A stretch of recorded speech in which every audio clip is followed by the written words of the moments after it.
Assalamualaikum warahmatullahi wabarakatuh. Salam sejahtera buat ketong semua. Basudara Maluku Utara dimanapun kamu berada. Basudara yang beta hormati, mari beta coba ajak kamu orang berselancar dengan kebijakan Presiden katorang saat ini dengan pendekatan strategi politik ala Machiavelli. Ada salah satu teori Machiavelli yang sering katong baca. Jika musuh terlalu banyak tahu, dekati dia.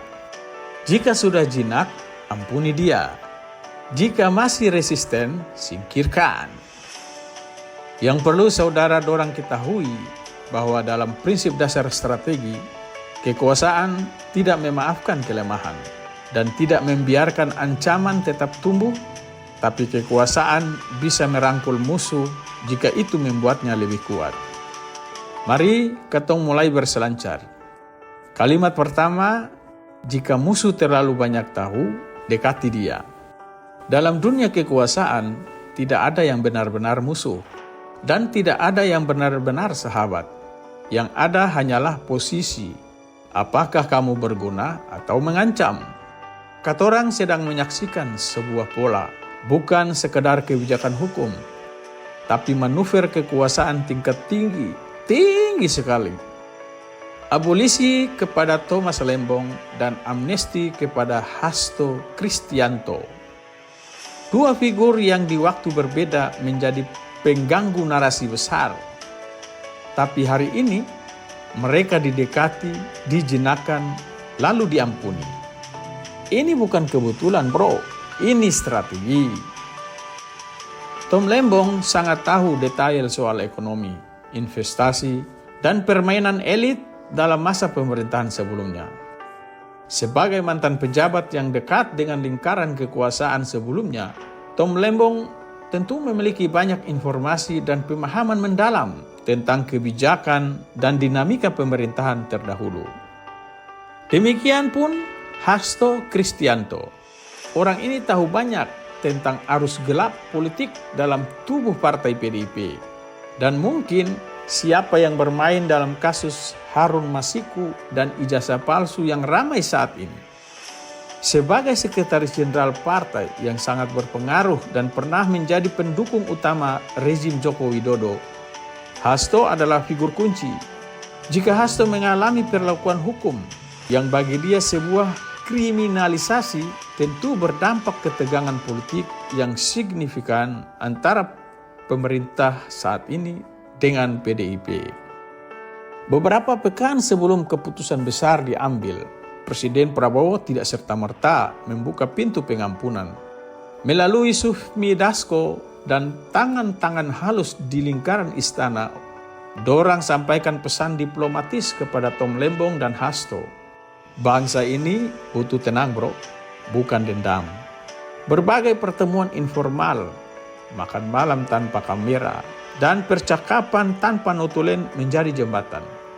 Sebelum gerasi diumumkan, kompromi telah terjadi.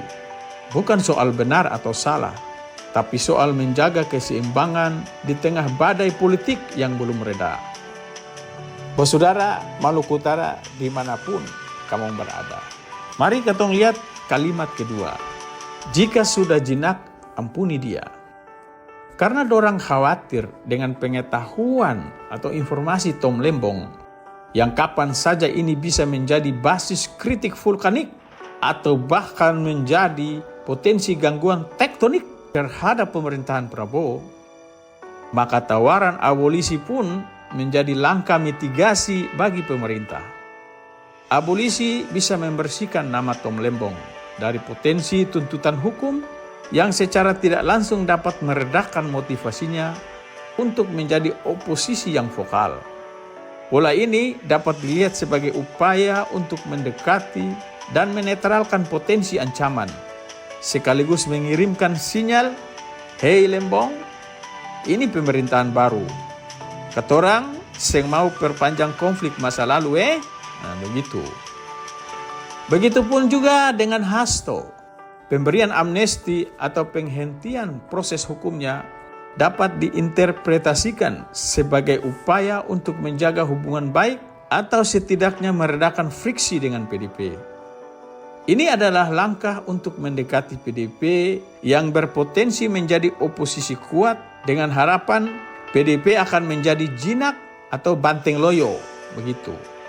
Bisa dilihat saat ini elit-elit PDP yang dulunya keras tiba-tiba diajak bicara soal rekonsiliasi.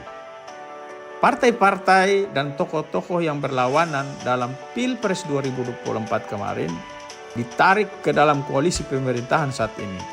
Dorang diberi akses tapi terbatas. Dorang dipuji secara terbuka di setiap momen dan bahkan dorang diberikan panggung, jabatan di kabinet, serta posisi-posisi strategis di BUMN. Aktivis-aktivis yang menyuarakan ijazah palsu, mantan para jenderal, atau ekonom yang tahu banyak tentang boroknya kekuasaan, mulai diberi ruang dalam narasi nasionalisme bersama. Semua ini bertujuan mengubah ancaman informasional menjadi aset politik atau alat legitimasi moral. Di titik ini, kekuasaan biasanya berkata begini, katorang bisa mengampuni, tapi hanya kalau kamu orang tunduk, coba itu. Saudara, dimanapun kamu berada. Kalimat ketiga, jika masih resisten, kepala angin, kepala batu, maka singkirkan dia, talampa dia. Dan bagi siapapun yang berani mengambil jalur oposisi yang tidak tunduk atau tidak mau berkompromi dengan kekuasaan yang menjadikan stabilitas dan konsolidasi kekuasaan merupakan prioritas utama, maka segala bentuk resistansi yang dianggap kepala angin atau kepala batu akan ditangani dengan tegas seperti Joko Widodo menindak Tom Lembong dan Hasto pada kepemimpinannya atau periode kepemimpinannya. Jika engkau ingin berkuasa lebih lama, jangan habiskan tenaga untuk membasmi semua musuhmu. Jinakan yang penting dan hancurkan yang membangkang. Di era pemerintahan ini, katorang tidak hanya melihat konsolidasi kekuasaan, tapi juga upaya menghapus jejak-jejak masa lalu yang berbahaya bagi stabilitas elit. Kasus-kasus mega korupsi seperti BTS, timah, tambang ilegal, hingga nama-nama besar seperti Raja Khalid, semua itu mungkin akan lenyap. Bukan karena sudah selesai, tapi karena narasinya sudah dikunci. Dan di saat rakyat sibuk dengan harga beras, buzzer, dan gosip politik, elit sedang bermain catur, memindahkan pion, menjaga raja, dan mengorbankan siapapun yang membahayakan papan. Pertanyaannya, apakah katong masih penonton atau mulai sadar bahwa katong yang selama ini telah dipermainkan?